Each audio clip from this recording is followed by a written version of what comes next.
आगे शुरू करते हैं अपना। इस बार है भाई अपना इंट्रोडक्शन टू इंडियन कॉन्स्टिट्यूशन वाला।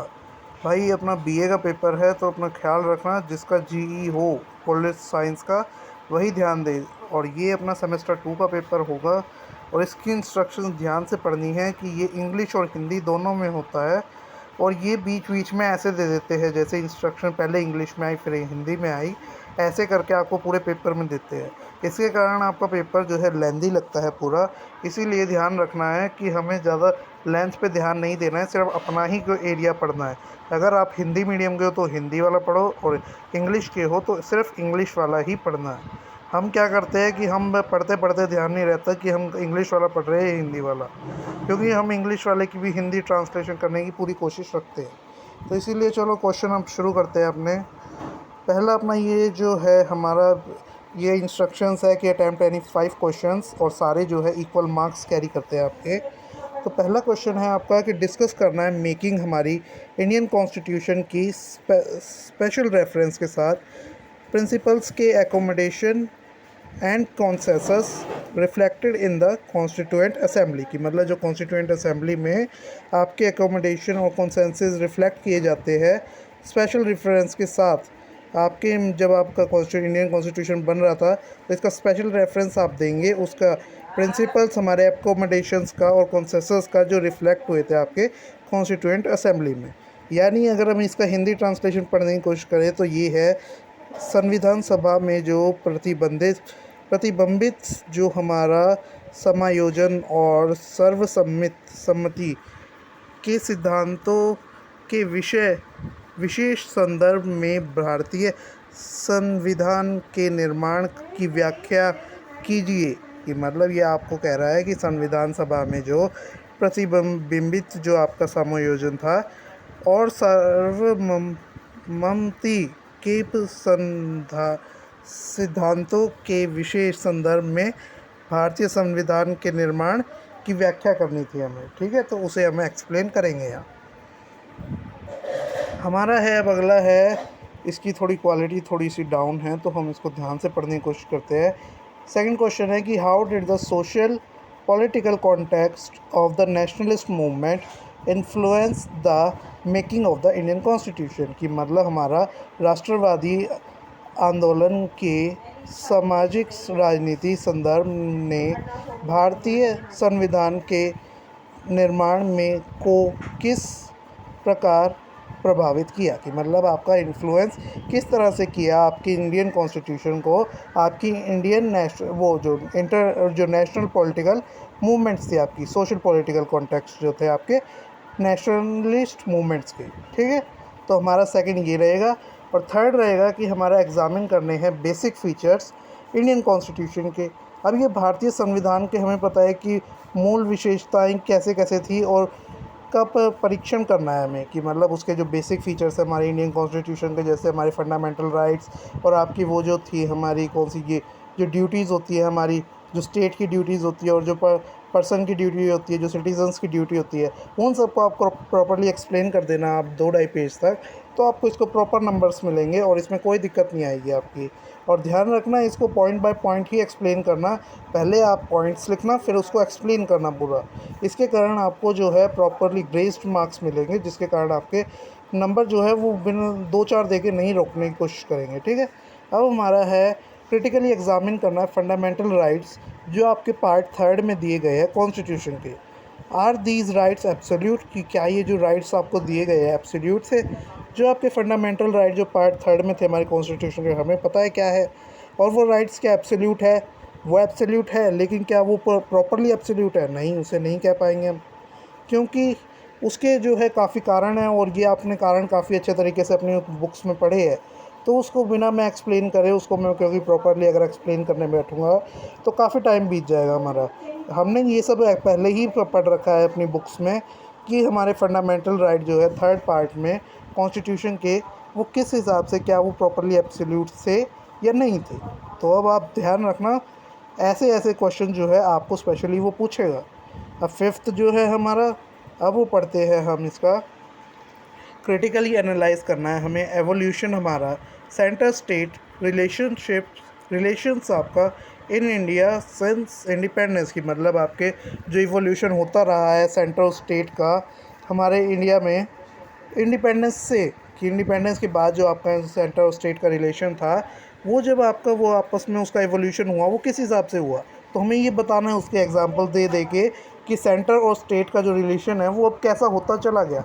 शुरुआत में तो था कि कॉन्फ्लिक्ट्स बहुत ज़्यादा थे, पर क्या हुआ एवोल्यूशन होते होते होते होते इनके जो कॉन्फ्लिक्ट्स है काफ़ी कम हो गए। अब जो है सेंटर और स्टेट्स हर बात में एग्री करने की पूरी कोशिश रखते हैं। पहले पर हमेशा ये हर बात में फ़ाइट या उसके डिस्प्यूट्स रहते थे। तो ये बात हमें प्रॉपर्ली एक्सप्लेन करनी है इस क्वेश्चन में। और क्रिटिकली एनालाइज है तो हमें सिर्फ प्रिडिक्शन ही देना है, इसमें सिर्फ क्रिटिसाइज़ ही करना है इस बात को, ठीक है। हमारा स्वतः इसको हिंदी मीडियम के हिसाब से पढ़ के देख लेते हैं एक बार। स्वतंत्रता के बाद जो भारत था हमारा में केंद्र राज्य संबंधों के विकास का आलोचनात्मक विश्लेषण लिखेगी। आलोचनात्मक हमें मिल गया है यहाँ पे कि आलोचना करनी है उसकी, तो हम इसका आलोचनात्मक जो आलोचना होती है उसे हम उसके वे में हम इसका जो है विश्लेषण करेंगे। हम इसे प्रॉपर्ली ऐसे डिस्कस करेंगे कि हमें इसका क्रिटिक कर रहे हैं, कि हम इसको मतलब कि बुरे उसके जो फेसेस थे वो बताएंगे अब हमें, ठीक है। अब हमें एनालाइज करने हैं सिग्निफिकेंस हमारी फंडामेंटल ड्यूटीज़ सिटीज़न्स की हमें पता है कि फंडामेंटल ड्यूटीज़ कौन कौन सी होती है, कि जैसे हमारी नेशनल प्रॉपर्टी वगैरह को ख़राब नहीं करना, पब्लिक प्रॉपर्टीज़ नहीं बर्बाद करनी, और अपने लोग वो जो है बच्चों वगैरह को पढ़ने देना है 14 साल तक। और भी हमारी ऐसे जो बहुत सारी जो फंडामेंटल ड्यूटीज़ जो आपकी कॉन्स्टिट्यूशन आर्टिकल में भी हमारी 20 या 30 के अराउंड शुरू होती है, वो वाली सारी यहाँ पे लिख देना। और सारी लिखने की कोई ज़रूरत नहीं है, सिर्फ ऊपर ऊपर से थोड़ी थोड़ी एक्सप्लेन करके दो चारों को 2-3 पेज तक एक्सप्लेन कर देना, तो इसमें भी आपको काफ़ी अच्छे नंबर मिल जाएंगे। अब हमारा इसको हिंदी मीडियम के हिसाब से पढ़ के देखें तो नागरिकों के मौलिक कृतव्यों कृतव्यों ये हमारा कर्तव्य होगा, ये कर्तव्यों के महत्व का विश्लेषण कीजिएगी, मतलब हमारे जो मौलिक कर्तव्य है उसके बारे में हमें एक्सप्लेन करना है। वही चीज़ हमारी हिंदी में है, ठीक है, इंग्लिश में। अब हम इसका आगे बढ़ते हैं कि डिस्कस करना है वर्किंग हमारे लेजिस्लेचर का इंडिया में विद स्पेशल पार्लियामेंट्री कमेटी, कि मतलब हमारा जो लेजिस्लेचर काम करता है जैसे इंडिया में स्पेशल रेफरेंस के साथ हमें एक्सप्लेन करना है ये बात कि आपका पार्लियामेंट्री कमेटीज़ के साथ, कि पार्लियामेंट्री कमेटीज़ हमें पता है क्या होती है, जो उसमें होती है हमारी संसद वगैरह में होती है। वो लेजिस्लेचर हमारा किस हिसाब से काम करता है, लोकसभा राज्यसभा, ऐसे प्रॉपरली हम इनका एग्जांपल लेके जो इनका वर्क होता है इसे एक्सप्लेन करके पार्लियामेंट्री का आप एक स्पेशल रेफरेंस दे सकते हो, देना ही है क्योंकि ये कंपलसरी है, क्योंकि क्वेश्चन में दे रखा है। तो इसको आप प्रॉपरली एक्सप्लेन करोगे तो आपको ये 2 से ढाई पेज में आपका बिल्कुल परफेक्ट रहेगा, और इसके नंबर्स भी आपको काफ़ी अच्छे मिलेंगे अगर आपने इसको प्रॉपरली एक्सप्लेन किया होगा। और ज़्यादा इसमें दिक्कत नहीं आई क्योंकि ये हमने अपनी 11th-12th में भी ये पार्ट पढ़ रखा है, लेजिस्लेचर वाला।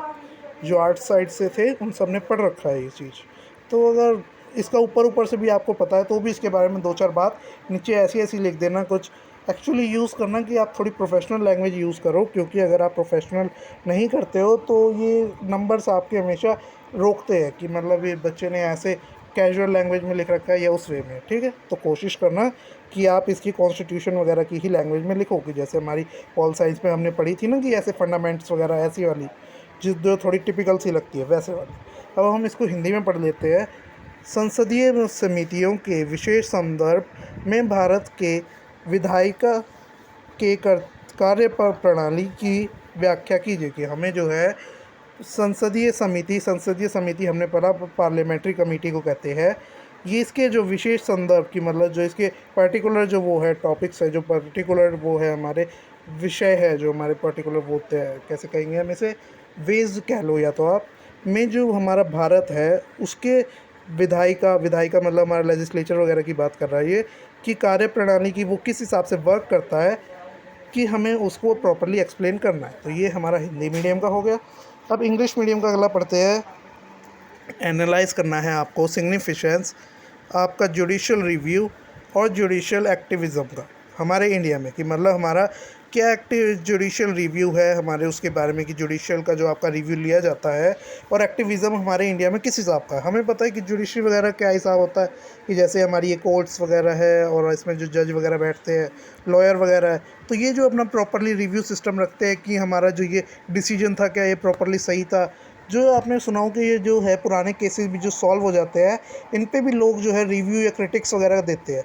वो क्या होता है, वो आपका सिर्फ रिव्यू होता है उसके बारे में कि ये जो आपने डिसीजन लिया था, क्या ये सही था और इसके क्या क्या इफ़ेक्ट्स आए, ये चीज़ें। और आपका जो जुडिशल एक्टिविज़्म होता है कि मतलब हमारा कानून कितना एक्टिव है, कि मतलब हमारे जो डिसीजन मेकिंग जो हमारा वो होता है, जो उसको वो होता है ना कि जिसने आपके जो जुडिशरी का मेन काम होता है कि जो आपके ध्यान रखते हैं कि किसने आपका रूल फॉलो करा है और किसने नहीं किया है, जो वो पनिशमेंट वगैरह देते हैं, वो काम आपका कितना एक्टिव है, कि मतलब आपकी कोर्ट्स वगैरह में आपको कितना टाइम लगता है, कि आपका किसी भी केस वगैरह को सॉल्व होने में कितना एक्टिव है आपका जुडिशरी सिस्टम। ये आप एक्टिविज़म में आएगा आपके इंडिया में।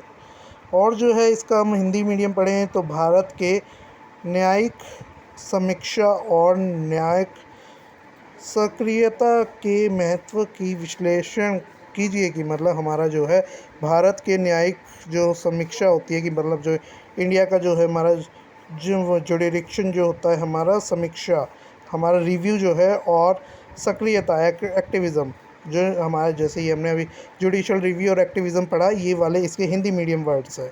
इसके हमें इंपॉर्टेंस बतानी है और इनका प्रॉपर्ली एक्सप्लेन करना है। इसका विश्लेषण ये है। तो हमें समझ में आया ये क्या था। इनके हमने सारे क्वेश्चंस पढ़ लिए हिंदी मीडियम वगैरह के। और हम अब आगे करते हैं। डिस्कस करना है हमें रिलेशनशिप आपका प्रेसिडेंट और प्राइम मिनिस्टर का हमारे इंडिया के। आपको पता है कि प्रेसिडेंट कौन बनता है, आपका राज्यसभा का हेड जो होता है, और जो प्राइम मिनिस्टर होता है वो लोकसभा का हेड होता है, हमें पता ही ये बात। तो हम इसके बीच का रिलेशनशिप लिखते हैं कि जैसे आपको पता है कि प्रेसिडेंट जो होता है आपका मिलिट्री वगैरह का काम देखता है, और जो आपके पुलिस वगैरह के ऊपर का हेड टाइप होता है। प्राइम मिनिस्टर क्या होता है, प्राइम मिनिस्टर हमें पता है कि जैसे हमारा मेन फेस जो हमारे देश इंडिया का है, वो हमारा मेन फेस है। जैसे अमेरिका वगैरह का तो क्या है कि आपका जो है ये प्रेसिडेंट वगैरह होते हैं, पर हमारे इंडिया में जो है प्राइम मिनिस्टर है। तो उसी की तरह से हम इसको प्रॉपरली एक्सप्लेन करेंगे। पहले आप प्रेसिडेंट के वो बता देना क्वालिटीज़ क्या क्या होती है, ये कैसे कोई प्रेसिडेंट बनता है और क्या टेन्योर वगैरह रहता है। ऐसे वे में आप इसे प्रॉपरली एक्सप्लेन करोगे दोनों को, तो आपका ये 2 से ढाई पेज तक अराउंड से हो जाएगा। तो इसमें आपको प्रॉपरली वो अपने मे बी 10 से 15 नंबर दे देने चाहिए उसको, क्योंकि इतने मिल जाते हैं हमें नेचुरली। अब हमारा शॉर्ट नोट पढ़ते हैं, लेकिन एक मिनट, इसका हिंदी मीडियम रह गया हमारा। भारत के राष्ट्रपति और प्रधानमंत्री के संबंधों की चर्चा कीजिए, कि मतलब हमारा जो भारत है उसमें जो राष्ट्रपति जो हमारा प्रेसिडेंट और प्रधानमंत्री हमारा प्राइम मिनिस्टर के संबंधों की चर्चा हमें करनी है। ठीक है। अब हमारा जो है शॉर्ट नोट्स देखते हैं हम। इसके बारे में हमें पता है कि हमने क्वेश्चन में पढ़ा कि सिर्फ 2 के बारे में बताना है हमें, पर हम जो चारों को हम देख लेते हैं एक बार, कि हमें जिस बंदे को जौन सा समझ में आता है वो वाला वो अटैम्प्ट कर सकता है। अब देखते हैं, पहला है कि राइट टू इक्वालिटी, की मतलब आपका राइट टू इक्वालिटी जो कॉन्स्टिट्यूशन में आपको इतने सारे आर्टिकल जो इक्वालिटी के नाम के हैं, वो सब आप इनको थोड़ा थोड़ा करके एक्सप्लेन कर सकते हो। और आपको पता है कि जब आपके ये 2 है तो आपका एक जो बनेगा 9 मार्क्स का बनेगा, और 9 मार्क्स के अराउंड मतलब आपका 1 से 1.5 पेज का आंसर होना चाहिए। तो मतलब आप इसको सिर्फ एक से 1.5 पेज में आप राइट टू इक्वालिटी को एक्सप्लेन कर सकते हो। आपको पता है इक्वालिटी क्या होती है, अपनी जो अपनी कास्ट वगैरह के बेसिस पे, या कलर, या आपका कह लो कि उस पे इकोनॉमिक बेसिस पे, या उस पे कह लो कि टाइटल्स वगैरह जो होते थे ज़मींदार वगैरह, उस बेसिस पे कोई भी आप आपको डिस्क्रिमिनेट वगैरह नहीं कर सकता है। तो ये आपका राइट टू इक्वालिटी जो कॉन्स्टिट्यूशन वगैरह का एग्जांपल लेके करना, उससे आपको ज़्यादा नंबर अच्छे मिलेंगे। सेकंड जो है हमारा पंचायती राज इंस्टीट्यूशन। हमें पता है पंचायती राज क्या होता है। पंचायत होती है हमारी पुरानी जो थी सारी पंचायत जो हमारी जो बैठती थी गांव वगैरह में। हमें पता है उसमें कौन होता है, एक सरपंच वगैरह होते हैं, और नीचे छोटे छोटे उसके वो होते हैं, क्या कहेंगे हम, छोटे चमचे किसे कहते थे हम उसे, छोटे जो उसके छोटे एग्जीक्यूटिव टाइप होते हैं वो सब। हमें पता है कि हमारे इंडिया का पुराना इतिहास है, उसमें ये सब होता था। और ये क्यों होता था, कि लोगों के पास क्योंकि इतना तो प्रिविलेज होता नहीं था कि वो अपना बड़े शहरों में जाके बड़ी कोर्ट्स में जाके अपने केस लड़े छोटे छोटे। तो वो क्या करते थे, गांव की समस्या को हल करने के लिए वो उसी गांव में अपनी पंचायत बना लेते थे। तो इसी पंचायत सिस्टम से उन्होंने, हमारी गवर्नमेंट ने इंस्पायर होके ये पंचायती राज इंस्टीट्यूशन बनाया, कि मतलब जो छोटे एरियाज़ है उनको अपना बड़े एरियाज़ में आने की ज़रूरत ही नहीं है। वो अपने छोटे छोटे जो इश्यूज़ है वो अपने उसी गांव में सॉल्व कर सकते हैं, और उसे प्रॉपरली गवर्नमेंट की अथॉरिटी मिल गई। अब आपकी बात करते हैं बेसिक स्ट्रक्चर आपका डॉक्ट्राइन का, कि बेसिक स्ट्रक्चर डॉक्ट्राइन हमने पढ़ा था कॉन्स्टिट्यूशन में, बहुत इंपॉर्टेंट पार्ट आता है आपका। मे बी 2 से 3 आर्टिकल इसी के बेस पे थे। और ये जो है आप इसके बारे में समझोगे तो आपका जो होता है, इसका जो हिंदी मीडियम होता है, इसका होता है मूल संरचना सिद्धांत की, मतलब जो आपकी जो बेसिक वो होता है संरचना जो होती है आपकी, मतलब कैसे कहेंगे, संरचना हमारा में भी मतलब उसे क्रिएट करना में भी, तो उसकी जो है आप उसका प्रॉपरली उसे एक्सप्लेन करेंगे कि ये जो आपके आर्टिकल्स में इसे प्रॉपरली कैसे एक्सप्लेन किया गया है। तो जब आप इसका प्रॉपरली एक्सप्लेन दोगे तो इसमें आपको काफ़ी अच्छी अच्छी बातें, आपकी मेनली आसानी होता है क्योंकि आपने कॉन्स्टिट्यूशन में पढ़ ही रखा होता है ये चीज़। और जब आप इसकी ठीक से वीडियोस वगैरह देख के जाते हो तो आप इसकी आराम से 1 से 1.5 तो आराम से बन जाती है बात, ना करते भी आपका 10 से 15 मिनट में पूरा हो जाता है। अब पार्लियामेंट्री सिस्टम की बात करें, पार्लियामेंट्री सिस्टम हमें पता है लेजिस्लेचर का सारा पार्ट उठा लेंगे कि हमारा जो हमने ऊपर लेजिस्लेचर वाला जो पिछले में आए थे, जो लेजिस्लेचर वाला जो था ना, हमने वर्किंग ऑफ लेजिस्लेचर वाला था, वो सारा लेजिस्लेचर का पार्ट जो है पार्लियामेंट्री सिस्टम में घुसेड़ देना है कि हमारा लोकसभा, राज्यसभा, ये छोटी पार्टीज़, बड़ी पार्टीज़, बीजेपी वगैरह, ये सारा जो भी था ये सब का सब इसमें आ जाएगा। और आपको पता है कि ये अपना बेसिक सा वो होता है कि हमारे अब ये न्यूज़ वगैरह में भी इतना ड्रामा वगैरह मतलब वो इतनी इन्फॉर्मेशन आपको मिल जाती है कि कैसे हमारा सिस्टम वर्क करता है और कैसे क्या क्या होता है, उस वे में आपको पता है कि संसद वगैरह में काम कैसे होता है। और आपको पता है कि इसमें संसद में कौन होता है और कैसे लोग होते हैं और कौन कौन स्पीकर होता है, कौन चेयरमैन वगैरह, ये सब आपको प्रॉपरली पता है।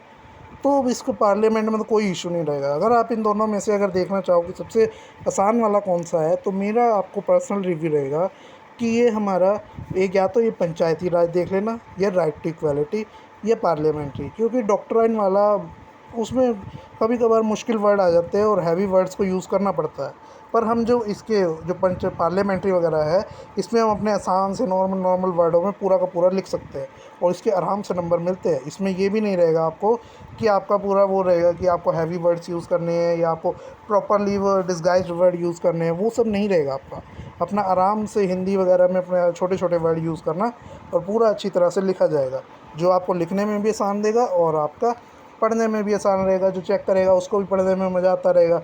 ये नहीं होना चाहिए ना कि उसे भी हमने भारी भारी वर्ड्स में दे दिया, ना हमें समझ आ रहा है ना उसे आ रहा है, फिर वो हमें ज़ीरो दे दे, अच्छी बात नहीं रहेगी ना। तो इसीलिए ध्यान रखना है, अपने नॉर्मल वर्डों में लिखना और ये वाले बेसिकली लेके चलना, क्योंकि ये जो है ये आता ही है। हमें पता है ये क्वेश्चन पेपर रिपीट होगा ही होगा, क्योंकि ये नॉर्मली होता ही है। पिछली साल का भी जो हमने देखा था उसमें भी ऐसे थे, 2 से 3 क्वेश्चन तो रिपीट होते ही होते हैं। और हमें कितने अटैम्प्ट करने होते हैं, 5 करने होते हैं। तो आपको पता है जब 2 से 3 रिपीट हो ही रहे हैं तो आपके 50 to 60% नंबर तो यहीं बन गए। तो हमें पास होने के लिए कितने चाहिए, इतने चाहिए। तो बस इसको अच्छी तरह से पढ़ेंगे और अपना पेपर दे के आएंगे। चलो कुछ और रह गया, चलो बाय।